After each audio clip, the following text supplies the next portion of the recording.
So my roommate Tom is one of those people who watched a TikTok about silent discos once and decided his entire personality should revolve around ambient LED lighting and vibes.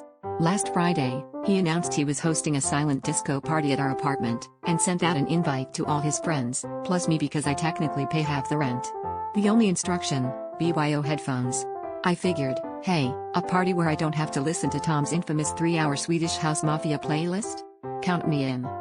The big night arrives and, as it turns out, Tom's friends are an interesting bunch, mostly people who look like they would shush you at a library, or at least silently judge your choice of podcast. People trickled in, but I noticed nobody seemed to have brought headphones. I nudged Tom and he whispered, "Don't worry, these are real music lovers. They know what's up." 30 minutes later, the apartment was packed with about 20 people, everyone standing around with empty hands, staring at their shoes, and occasionally nodding like they were listening to a deep existential track. The only sound was the hum of the fridge and my own heartbeat.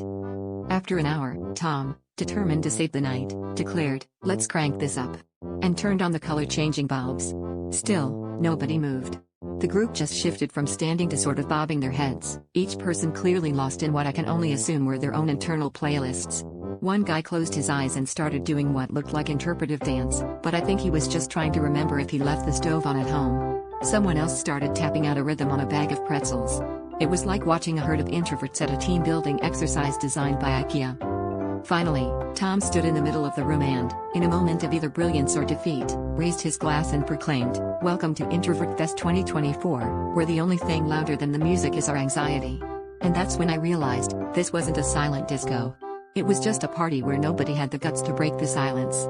In the end, the only thing we all shared was a profound, collective fear of making actual noise. Turns out, Tom threw a banger, but only in our heads.